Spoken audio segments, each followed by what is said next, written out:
Is Grok 3 AI? Is Grok 3 AI the threat that we thought DeepSeek actually was? I got this question over the weekend, and I thought it was a good one. I wouldn't say it's a threat yet, but when we go to the conversation of neo-colonialism, I think this goes into his grand scheme of what he wants to do in the next 20 years. But I played with Grok this weekend. Pause. I don't know if this pause. Yes, pause. Yes. Pause, what's that from? They're pausing you here from Africa, Ian. Yes. Yep. I told him. Yep. Okay. Flagrant 2? Got you. I was on the platform this weekend, and I'm surprised at how good it is. Between this Starlink, of course, Tesla, Neuralink, supervillain. He's getting into supervillain territory. I don't know if it's but it did deliver data, information, thinking, deep research better than DeepSeek did. So for right now, I don't think it's a threat. It's an asset that we need. OpenAI, Grok, what Microsoft is doing on the business landscape, we need these assets to be able to compete with what China's trying to do, because even though they've had that lull for the last 4 years, if they get this area right, they will probably surpass our market. And we have to start having a conversation, is the big four or big five in China worth more than a Mag 7 if they get this AI play right? And if GGP lets them fly, it could be. So, but I have to give Elon credit. I've been critical of him about a lot of things, but given that OpenAI was partially stolen from him to release this in this time frame, he's done a hell of a job. So it's interesting because I'm looking at the question. It says, "Is Grok 3 AI the threat we thought DeepSeek actually was supposed to be?" And I'm going to say yes, it is, because they're being honest, right? They're telling you, and they're telling you, look, we're going to spend and we're comfortable with spending. Here's why it is the threat. It's because of the amount of time that they're doing this in. Grok 3 was not created until November of 2023. Mm-hmm. Think about that. OpenAI has been worked on for 13 years. Gemini has been worked on for over 8 years. This has been accomplished in a little over a year and a half. It already has the deep search reasoning capability that's performing at levels. But if they can grow this fast in this amount of time, and they're willing to spend, which obviously Elon is willing to spend, on top of the fact that he looks at OpenAI as a competitor that he needs to destroy, I think it's a threat. I don't know if it'll ever be. It doesn't have the branding around it that OpenAI and ChatGPT just have, because sometimes when you're first to the party, people just fall in love with that. But from a standpoint of functionality, performance, and capital, I think it's a threat that we thought DeepSeek could have been. Absolutely. To build this out, like you said, in a year and a half, it would be the equivalent of like a startup company being a car company and building something with a fleet of cars like the Cybertruck in 3 and a Y in 18 months. Like that's incredible in itself. And I'm hearing Microsoft and OpenAI are having some issues amongst each other. You don't say. You don't say. Yeah. We'll monitor the situation. Yes. This is real coconut, by the way. It's not brought from the. Where'd you get this from? Off the street? On the road. From the money. Ghana. Electrolytes. Shout out to my brother Alvin in the spot. Shout out to Alvin. Shout out to Quan. What up? You gotta have electrolytes. Keep your body alive. Yeah. Okay. Palantir. Oh boy.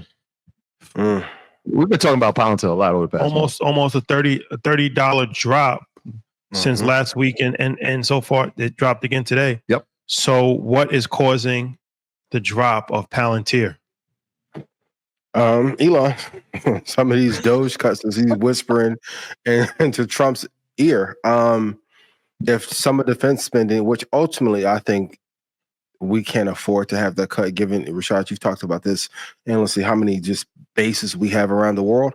I don't know if defense spending can be cut. And as this war between BRICS and us heats up, now is not the time to let the defensives down.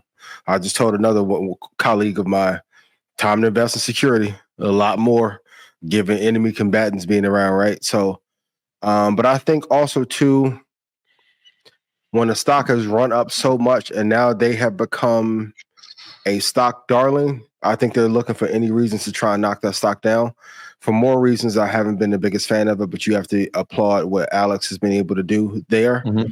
And those board meetings or conference calls have been very interesting, to say the least. So I think they'll recover, but when defense gets cut or there's talks about it, it's definitely going to have an impact on their market as them being a newer contender in that space. All right, I'm going to throw a slightly different opinion on this because I think the defense cut actually helps Palantir. And it's interesting because if you watch Alex Corp over the past 6 months, and if you watch him like maybe last week on CNBC, you'll understand this point of view.